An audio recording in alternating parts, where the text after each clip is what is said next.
Что если Александр Зубарев решит захватить весь мир? Во-первых, он соберет свою армию и разделит ее на 4 фронта.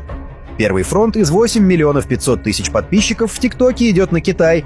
Второй из 4 миллионов подписчиков в Инстаграм на Среднюю Азию, третий из 3 миллионов подписчиков на Ютуб решает захватить Северную и Южную Корею, и четвертый из 1 миллион 700 тысяч на Твиче по традиции решает захватить Польшу. Первый фронт со значительными потерями захватывает Китай.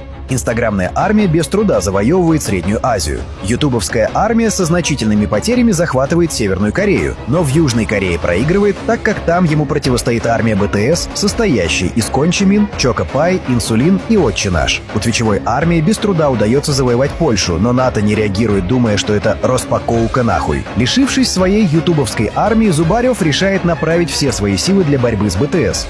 Огромная армия Зубарева с трудом побеждает армию БТС и захватывает Южную и Северную Корею.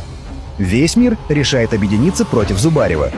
Армия коалиции отвоевывает земли, завоеванные Александром. Обратно. Но не трогает Польшу, потому что это была распаковка нахуй.